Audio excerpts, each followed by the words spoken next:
Pois é.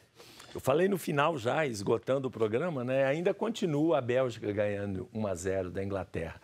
E eu estou lembrando aqui uma frase que eu estava lembrando durante o intervalo. Jesus, na conclusão de uma parábola lá do banquete, ele diz: porque os humildes serão exaltados e os orgulhosos serão humilhados, né? No jogo, antes do jogo da Inglaterra com a Croácia, os jornais ingleses nem supunham que a Croácia fosse para o final. Já davam como certo, e muita gente também, até lá na igreja, o pessoal falando, vai dar Guerra dos 100 anos, Inglaterra e França no domingo. Não deu mesmo, né? Agora a Inglaterra foi humilhada pela Croácia e agora, quem sabe, a gente tem muito jogo ainda, a Bélgica ganhando de 1-0. Pode empatar, pode prorrogar, pode ir para os pênaltis, não sei. Enfim, vamos aguardar até o final. Mas o mais importante é domingo, França e Croácia. Bom, deixemos o futebol, vamos para o assunto que nos interessa. Comunhão orgânica na igreja significa uma comunhão que contempla a diversidade e a complementariedade. A comunhão orgânica do corpo místico de Cristo insiste com muita ênfase aquilo que o apóstolo Paulo, cuja doutrina tão rica podemos reencontrar na síntese que o concílio esboçou e que diz o seguinte: Jesus Cristo, lemos na Lumen Gentium, comunicando o seu Espírito, fez dos seus irmãos, chamados de entre todos os povos, como que o seu corpo místico. Nesse corpo, a vida de Cristo se difunde naqueles que creem. Como todos os membros do corpo humano, apesar de serem muitos, formam, no entanto, um só corpo, assim também os fiéis em Cristo. É a carta aos Coríntios, todo mundo já conhece. Também na edificação do corpo de Cristo, existe diversidade de membros e de funções. É o mesmo Espírito que distribui os seus vários dons segundo a sua riqueza da igreja. Entre esses dons sobressai a graça dos apóstolos, a cuja autoridade o mesmo Espírito submete também os que são carismáticos. Carismáticos aqui, aqueles portadores do carisma. O mesmo Espírito, unificando o corpo por si e pela sua força e pela conexão interna dos membros, produz e promove a caridade entre os fiéis. Daí que, se algum membro padece, todos os membros sofrem juntamente. Também citação da carta aos Coríntios. Aqui, o documento lembra uma coisa muito importante.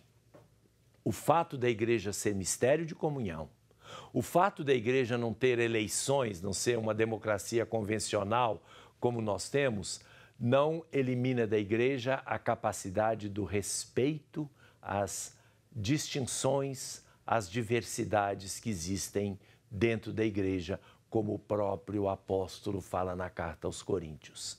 Há que se ter respeito. Não se pode querer impor uma norma geral para todo mundo. Há que se ter respeito para as qualidades das pessoas, das comunidades, das regiões, dos países. A igreja, antes do Concílio Vaticano II, falhou muito nisso, né? Quis impor um modelo único no mundo inteiro. Não, a mesma fé não significa que todo mundo tem que ser igualzinho. A mesma fé, ela fica muito mais bonita, mais rica, quando ela é professada na mesma identidade, em expressões variadas. Na Ásia, na África, na Europa, na América do Sul, na América do Norte, entre as várias etnias e assim por diante. Eu estava falando da Croácia, né? E no domingo, celebramos a missa em Medjugorje no sábado. Eu celebrei em português, obviamente. Mas domingo nós estávamos em Dubrovnik. Eu queria participar de uma missa no domingo, como fiel comum, né? Vocês acreditam que estava no centro de Dubrovnik, cheio de igrejas, cheios de missa, e não consegui sequer entrar numa igreja de tão cheia que as igrejas estavam.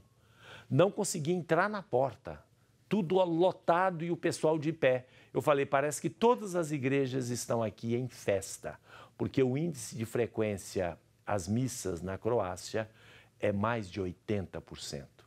Lembrando que no Brasil é 20%. Tá? Então é bom que a gente lembre isso. Muito bem, nós vamos ver agora a segunda parte do testemunho do Zé Vicente, aquele que nós vimos já, e vamos chamá-lo, vamos conferir.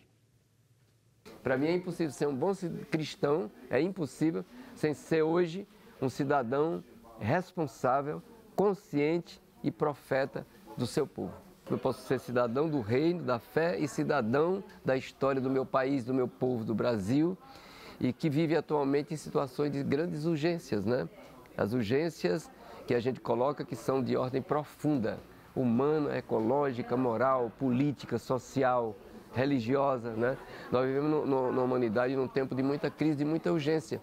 Então eu me sinto cada vez mais como poeta na linhagem profética. E ser profeta no mundo de hoje, no Brasil de tantas urgências, não é um privilégio.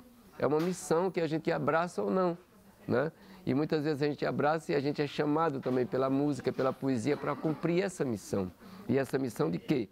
De estar sempre atento, de que a nossa música precisa ter essa dimensão de fé, né, que a gente chama cristã, né, abraçado com fé cristã, mas também a dimensão cidadã. É impossível ser um bom cidadão sem ser um bom cristão e vice-versa. Quando as cercas caírem no chão, quando as mesas se encherem de pão, eu vou cantar.